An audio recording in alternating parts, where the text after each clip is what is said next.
Pay attention to how you feel.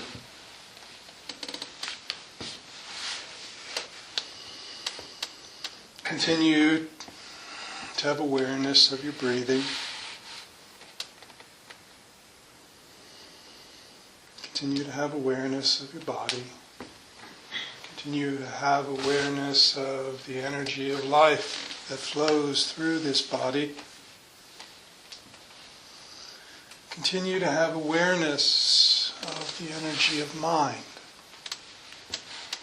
that may be creating thoughts or may just be sitting there, kind of idling the way a car idles when it's not moving.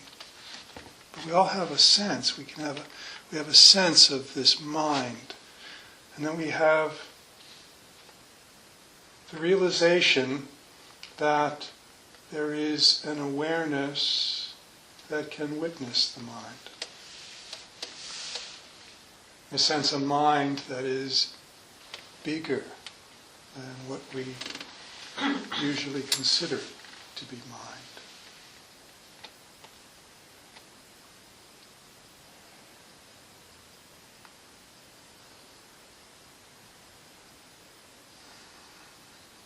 Not in formal meditation now, yet still meditating in that really all meditation is about is learning about our own consciousness, learning about our minds, training our minds.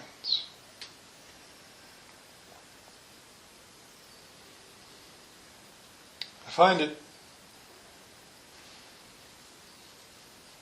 almost dumbfounding that in our society and in our educational system there is next to no attention paid to the training of the mind. There's training memory and there's training capacity for calculation and there's training basically for the dimension of mind that is thought, but training in understanding and managing mind. No attention paid at all.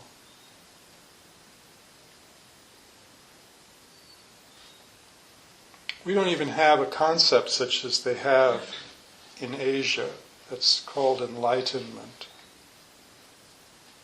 So we have we hear that word and we have strange connotations, like it's somehow some magical state, and it's something that swamis have, that of clairvoyance, and can manifest things out of thin air,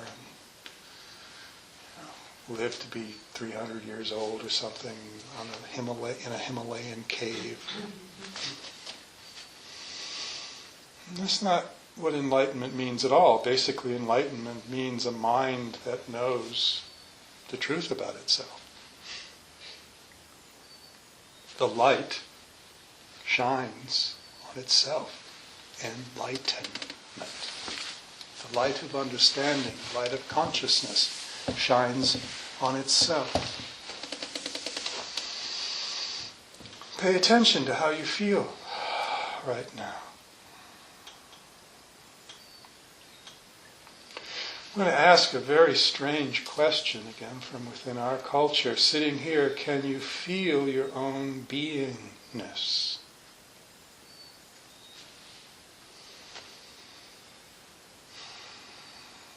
Again, kind of that total integration of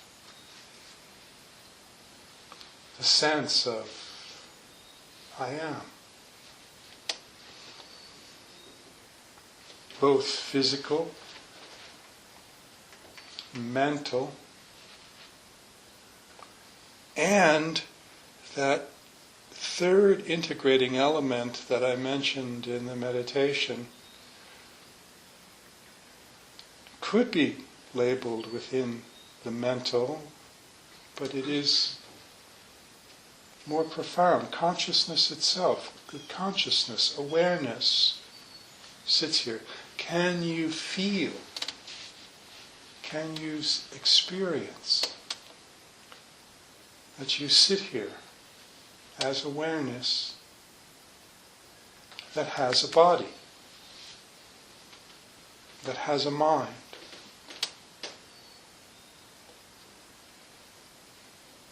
If so, yes, you are experiencing your fundamental beingness. I am.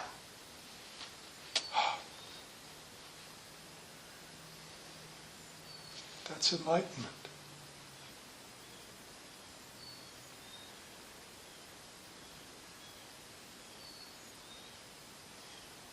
Will you be able to carry this sense with you into the evening? Probably not.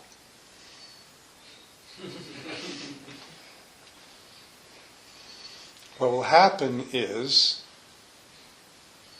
you will re-identify with the activity of your mind. You will invest the activity of your mind with your identity, because that's what we've been trained to do. And you won't have that sense of your own beingness. When Thich Nhat Hanh says this moment is a perfect moment, only within the felt sense of our own beingness. That, by the way, is also the definition that the modern consciousness teacher Eckhart Tolle gives to enlightenment. The felt sense of your own being.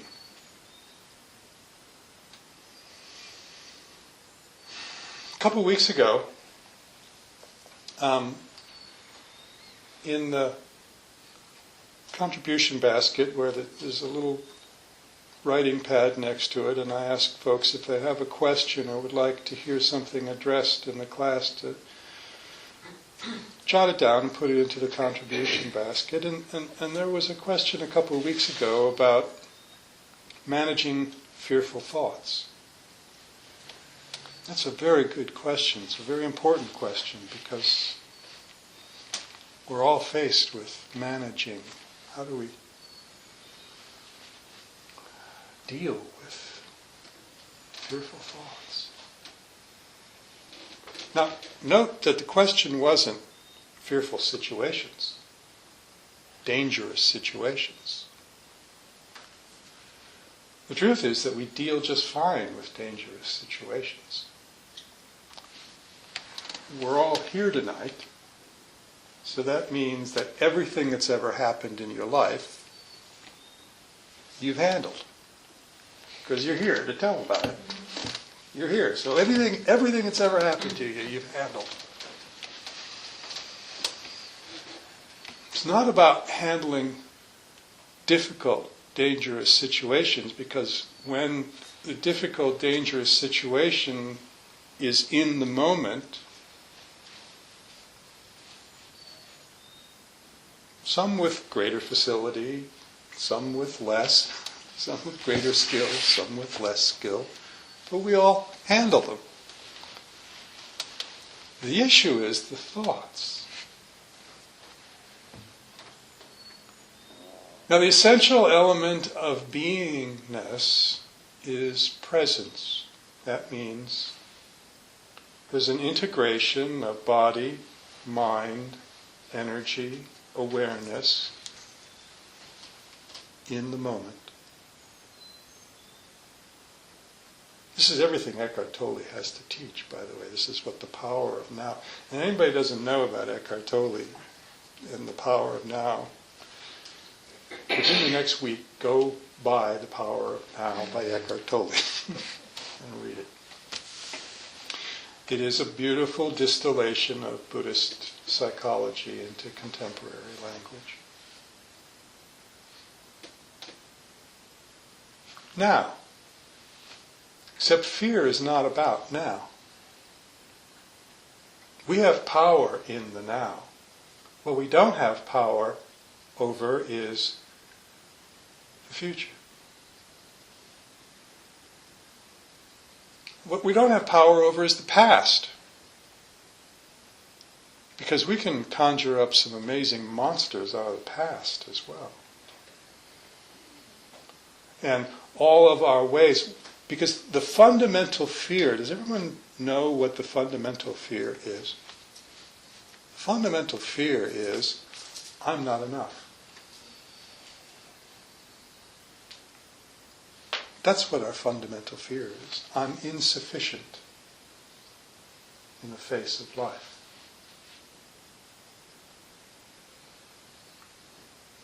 And it can be about real things, but the great fears are not about the real things. The great fears are that I am in some subjective way insufficient. Just not enough. Our whole materialistic society depends on you feeling that, so that you rush out and buy more stuff. Just to make you feel better for a little while anyway. I got more stuff. I'm okay for a little while.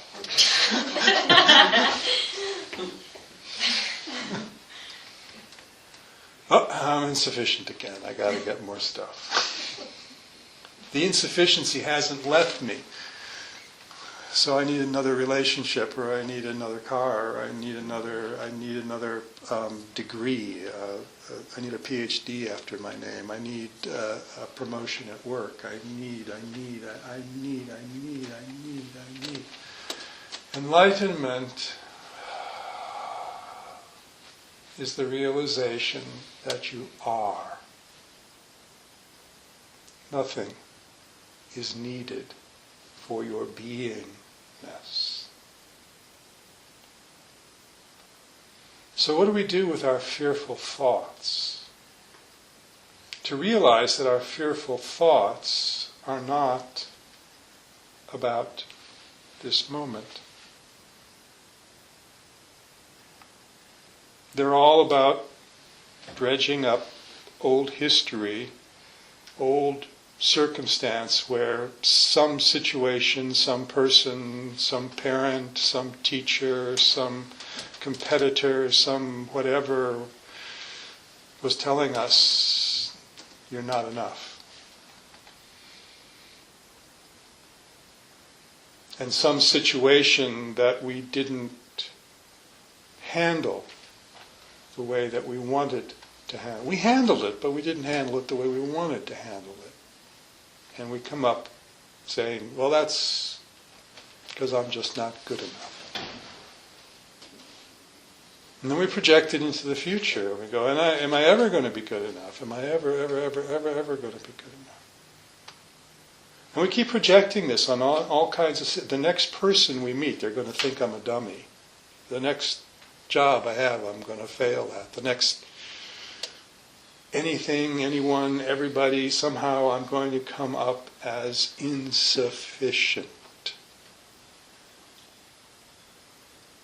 And so we live paralyzed by fearful thoughts. We can't sleep at night.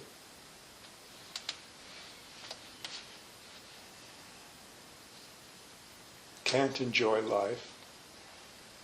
Can't get in touch with the basic joy of being. What do? Well, there really isn't anything to do. There's something to remember, which is that you already are a full being, complete, total, whole. Nothing more is needed. You say, yeah, well, that's okay for you to talk about.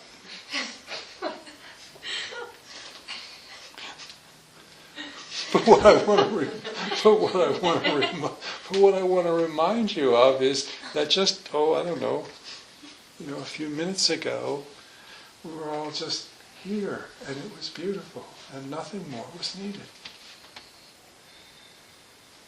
Because we had allowed ourselves to settle into that experience of our fundamental beingness, our deepest nature. This is an important concept in Buddhism. It's what, by the way, June 22nd, I'm going to do a day-long retreat. It's around this notion of awakening our deepest nature. Our deepest nature is our essential beingness. At our deepest nature, we are... What else can we be? Nature.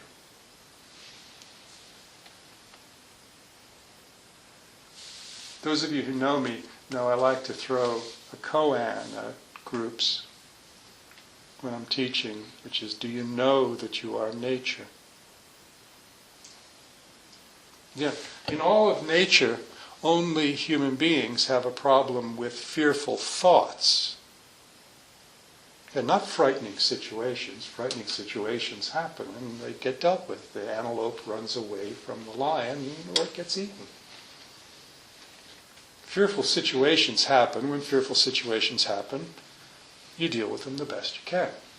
It's the fearful thoughts.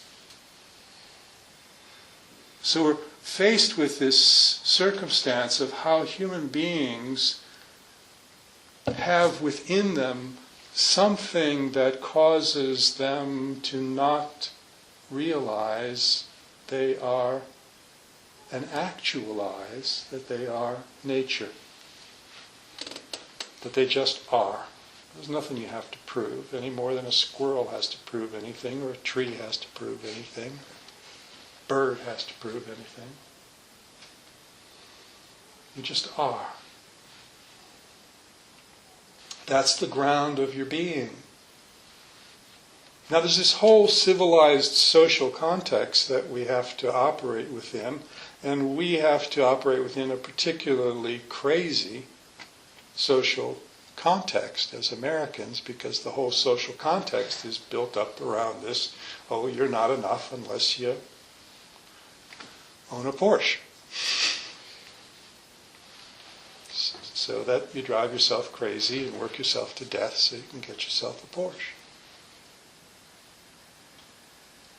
But that's not who you are. That's what gets referred to as conditioning. You're conditioned. Western or Buddhist psychology makes no difference. It's the same thing. It's just a story that you're told, that you believe in. You believe it to be real, but it's not real. Buddhism calls that delusion. And so we live within these delusions that scare the willies out of us, and so we're filled with these fearful thoughts.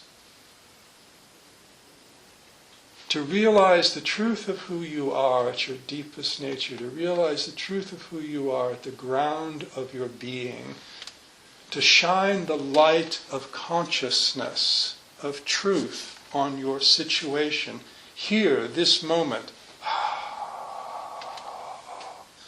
I am. And whatever comes up, I'm going to deal with it. What's there to be afraid of? Something comes along, like a lion to an antelope. The antelope deals with it. And so too, whatever comes up in our lives, we deal with it. What we don't do is that we don't trust that we will deal with it. And I want to tell you, you will deal with it. You want proof? You're sitting here.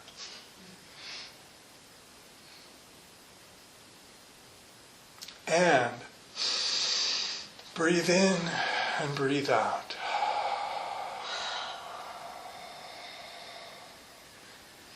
Another one of my favorite phrases comes from the Zen master Shunryo Suzuki. Exhale into emptiness. What is emptiness in Buddhism? Emptiness is to be free of these false delusions.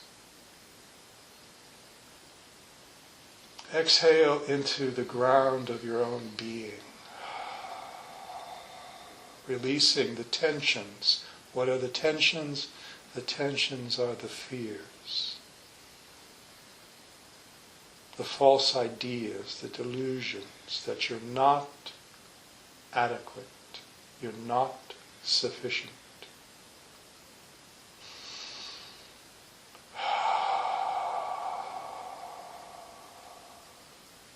Feel this moment. Breathe this moment. Realize this moment.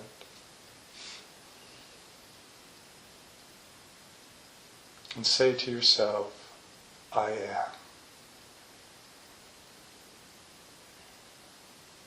And sit in that I amness, in that beingness, and awaken your own deepest nature.